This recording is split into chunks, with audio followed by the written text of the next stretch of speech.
BMKI, selamat datang di Hegia Podcast Season 3. Perkenalkan, aku Uci selaku moderator pada season kali ini. Nah, jadi aku bakal menemani teman-teman nih guys membahas sebuah topik yang sedang hangat dan sangat menarik bersama narasumber cantik di samping aku ini nih guys. Uci. Halo, selamat pagi Kak Aye. Hai Uci, selamat pagi. Gimana nih kabarnya nih Kak? Alhamdulillah baik. Kamu sendiri gimana? Alhamdulillah baik. Kita telah melihat dari raut wajahnya Kak Aye itu sangat-sangat berseri dan semangat nih guys untuk membahas topik pada hari ini. Gitu. Nah, jadi Kak Aye ini berasal dari Fakultas Psikologi Universitas Gadjah Mada. Selain berkuliah, Kak Aye juga memasuki UKM yang sangat keren nih guys. UKM-nya yaitu UKM Fotografi dan UKM Teater di Universitas Gadjah Mada. Nah, Kak Aye juga memiliki segudang prestasi yang keren-keren nih. Jadi, aku mau sebutin. Jadi, dia runner up of National English Speak Competition at Candana Mandau High School, runner up of National English Speak Competition at Harisma Bangsa High School, dan runner up of National English Speak Competition at Global Islamic School 2 Serpong. Keren banget nggak sih? Prestasinya tuh sangat-sangat keren dan itu full English loh teman-teman. Gimana nih Kak, cara kakak mengatur waktu untuk mengikuti lomba-lomba yang sangat banyak ini, terus itu full Inggris lagi, gimana sih Kak caranya? Jadi kebetulan lomba-lomba yang aku ikutin ini semuanya terjadi pada pandemi. Iya. Jadi untuk pembagian waktu itu cukup mudah karena kan sekolah lumayan diringankan kan karena online. Nah untuk belajarnya karena itu semua lomba pidato, jadi yang aku lakuin itu baca review materi dan pidatonya ya memang aku sendiri yang buat dari awal sampai akhir biar kalau misalnya harus improvisasi itu mudah gitu. Wah keren banget nggak sih guys? Jadi Kak Aye itu bisa meluangkan waktu dan bisa mengatur gitu waktunya untuk mengikuti berbagai macam lomba dan itu keren-keren banget. Nah, sebelum kita lanjut membahas topik ini lebih serius, nah boleh nih kepada Kak Aye untuk memperkenalkan dirinya terlebih dahulu, Ya, yang lebih detail mungkin. Boleh, selamat pagi semuanya. Perkenalkan, nama aku Radika Ayesha, biasa dipanggil Aye. Aku dari Fakultas Psikologi UGM, Angkatan 22, jadi sekarang aku lagi menempuh semester 4 dan aku aslinya dari Tangerang Selatan. Wah, jauh banget ya guys, dari Tangerang dan ke Jogja, keren banget. Nah, hari ini kita bakal ngebahas sebuah kondisi yang sedang dialami oleh pelajar ataupun mahasiswa yang sedang mengalami masa transisi nih dari remaja menuju dewasa muda. Iya, benar. Gitu. Sesuai dengan topik kita pada hari ini, pada podcast kali ini yaitu Quarter Life Crisis, hadapi bersama untuk kehidupan yang lebih bermakna. Gitu, Kak. Oke. Jadi aku sebelumnya mau tanya nih Kak, apakah kakak sekarang sedang mengalami quarter life crisis itu atau enggak sih Kak? Mungkin kalau sekarang banget enggak, tapi jelas aku pernah melalui masa itu juga. Oke, paham. Nah, sebelum kita lanjut ke pembahasan yang lebih jelas gitu, aku mau ngejelasin nih garis besar dari pembahasan ini. Kita akan membahas sebuah quarter life crisis bersama dengan Kak Aye. Nah, pastinya kita mengundang Kak Aye di sini karena pastinya Kak Aye udah paham betul nih sebagai mahasiswa psikologi Universitas Gadjah Mada. Aku mau tanya nih Kak, bagaimana sih pandangan Kak Aye mengenai quarter life crisis nih Kak? Gitu. Jadi gini Ci, aku ngerasa makin kesini anak-anak tuh makin muda gitu loh ngerasain quarter life crisis. Sampai aku tuh sebenarnya mau ganti namanya jadi fifth life crisis. Karena bukannya dari umur 20 sampai 30, tapi udah mulai dari 15, 16, 17 tuh orang-orang tuh udah stres gitu loh mikirin hidupnya mau ke arah mana. Apalagi sekarang tuh dunia lebih kompetitif gitu kasarnya, jadi pasti lebih banyak yang harus dipertimbangkan untuk hidup yang lebih sukses. Iya sih, bener banget. Nah mungkin quarter life crisis ini apakah ada sangkut pautnya nih Kak sama kejadian burnout yang terjadi di kalangan mahasiswa ataupun pelajar nih Kak? Menurut Kakak gimana? Kalau menurut aku quarter life crisis sama burnout itu tuh saling mempengaruhi satu sama lain, karena ketika kamu burnout itu bisa kamu jadi mikirin aduh ini hidup gua mau kemana, tapi dari quarter life crisis juga menghasilkan burnout. Jadi itu kayak beneran berkesinambungan gitu loh. Kalau misalnya kalian terus-menerus membandingin diri kalian sama orang lain, prestasi kalian, jalur kalian, mungkin kalian gak sesibuk orang lain gitu, itu bakal burn out. Iya benar-benar. Habis itu dari burn out mikir ini hidup mau kemana. Iya Jadi sih, ya benar, pasti nggak jauh-jauh dari 2 poin itu. Iya benar. Kayak kita tuh seharusnya nggak boleh nggak sih Kak, kita untuk membandingkan hidup kita sama orang lain. Apalagi Iya, proses benar. kita beda nggak sih Iya Kak? itu dia, benar banget. Apakah Kak Aya nih pernah ngalamin quarter life crisis gitu di Iya. hidupnya? Pasti pernah. Pernah, Iya iya. sih benar. Boleh nggak nih Kak diceritain sedikit bagaimana sih pengalaman Kak Aya Boleh. selama mengalami quarter life crisis itu? Iya.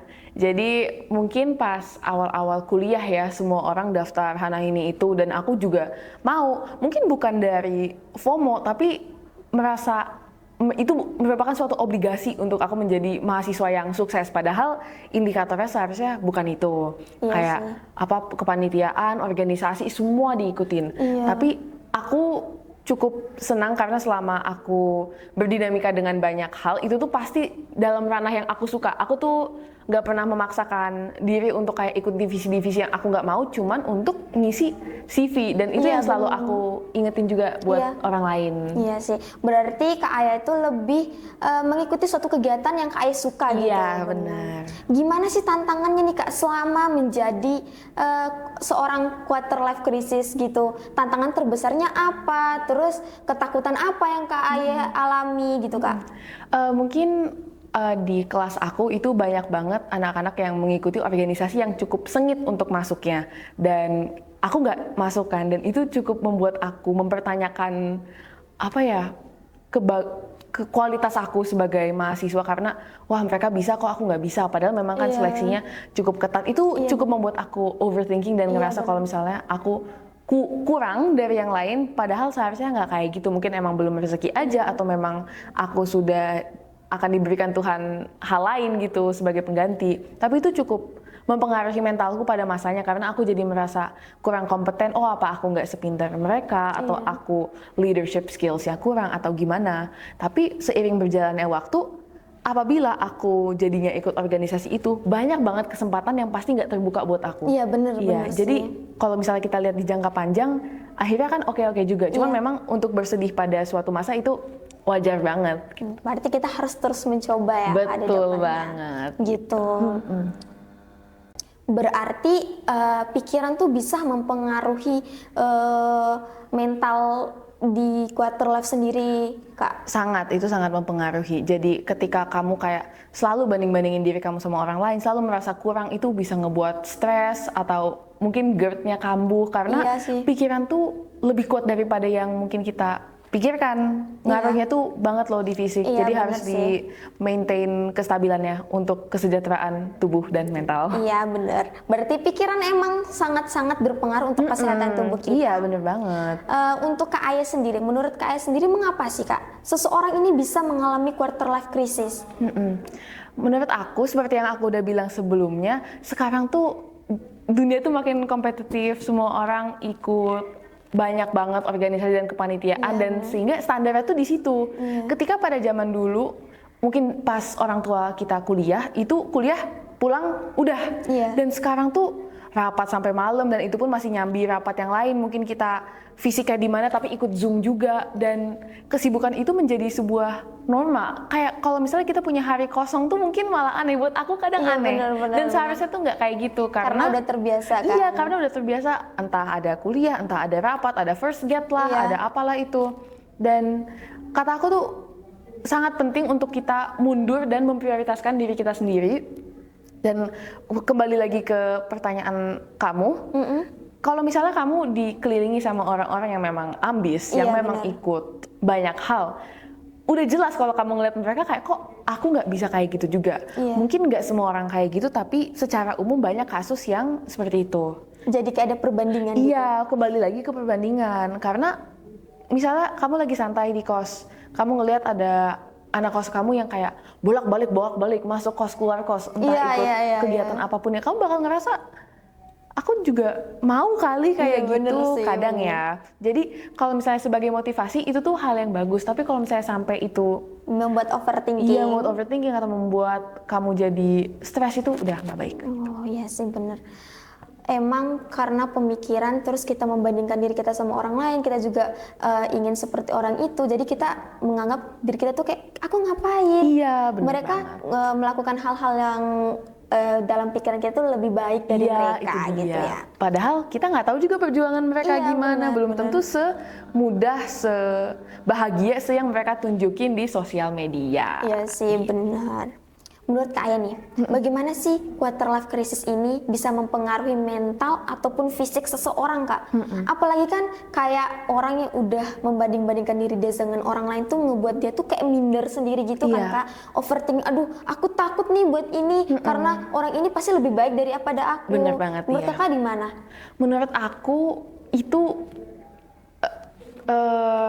merupakan perasaan yang wajar. Iya. Cuman lagi-lagi kalau misalnya kebanyakan itu nggak baik, tapi merasa kamu minder atau apa itu it's a part of life menurut aku. Ya benar-benar. Tapi lagi-lagi harus dikontrol jumlahnya karena kalau misalnya kebanyakan nanti malah stres dan kayak kamu nggak punya kepercayaan diri karena merasa kamu kurang terus.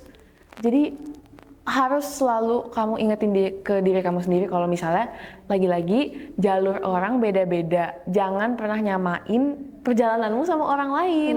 Karena rutenya aja udah beda gitu.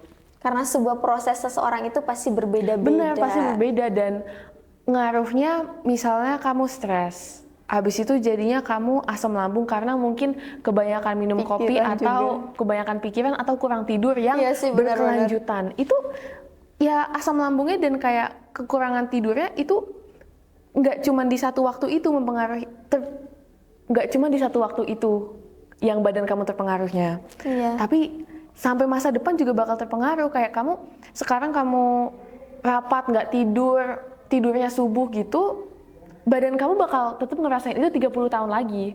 Jadi beneran aset kita tuh cuman fisik kita, jadi tolong dijaga banget dan jangan dianggap enteng. Karena aku merasa anak kuliah sekarang tuh, oh ya, aku seharian belum makan, itu bukan suatu hal yang Bener. perlu dibanggakan. Itu suatu hal yang perlu dikhawatirkan dan jangan sampai itu menjadi habit.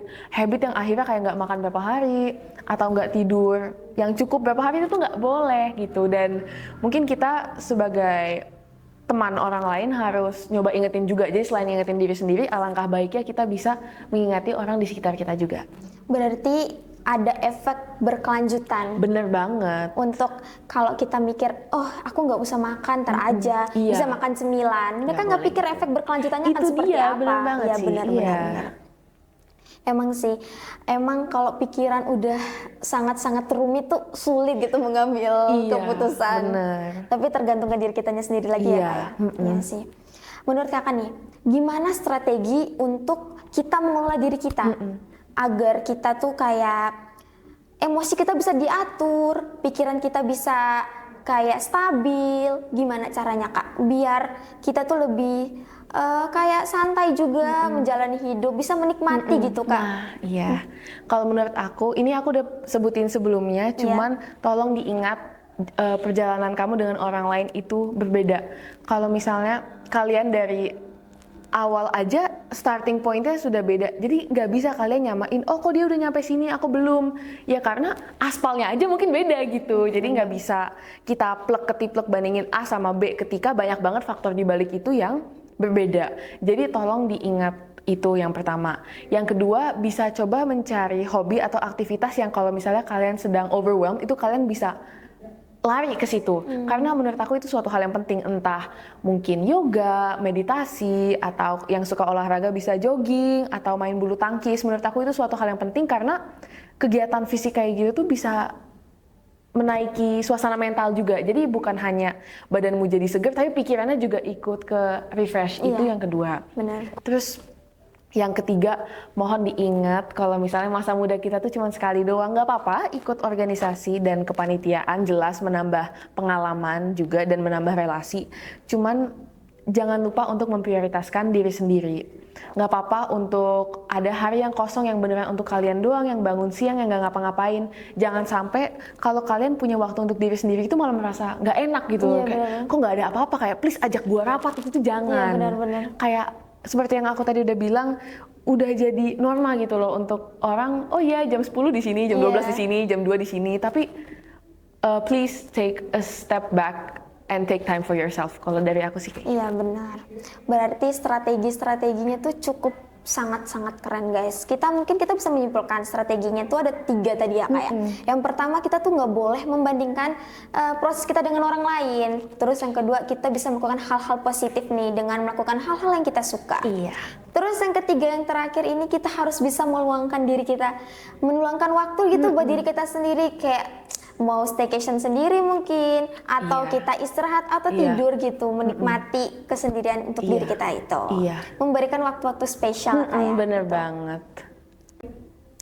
Wah, terima kasih nih Kak Aye atas insight baiknya. Sama-sama, dengan senang Dan hati. kita mendapatkan banyak pelajaran dan strategi-strategi baru nih untuk menghadapi quarter life di masa depan. Gimana nih Sobat ZMKI? Apakah kalian sudah mengerti mengenai quarter life tersebut? Nah, kita jadi tahu nih apa itu quarter life crisis. Nah, jadi kita mengetahui mengapa penyebab individu tersebut bisa mengalami quarter life crisis, dan kita juga dapat mengetahui apa sih keterkaitan dari fisik dan mental kita mengenai quarter life crisis tersebut. Dan kita juga dapat tahu nih guys, apa sih strategi untuk menghadapi quarter life crisis. Terima kasih kepada Kak Aye yang sudah menyempatkan waktu mampir ke podcast kita nih. Iya, sama-sama, dengan senang hati. Aku berharap semoga Kak Aye lancar-lancar ya kuliahnya Kak. Amin, kamu juga. Amin. Semangat terus Kak kuliahnya. Semoga sukses selalu. Amin. Dan aku berharap semoga Kak Aye dapat memberikan manfaat-manfaat yang lebih keren lagi nih untuk semua orang. Amin. Dan aku berharap semoga kita semua bisa melewati fase quarter life ini dan kita dapat selalu bahagia. Nah, nggak terasa aja nih kita udah di penghujung acara. Mungkin aku Suci Milani selaku moderator pada hari ini dan narasumber kita Monika Ayesha. Kita pamit undur diri dan nantikan podcast selanjutnya di episode yang lebih seru lagi, oke?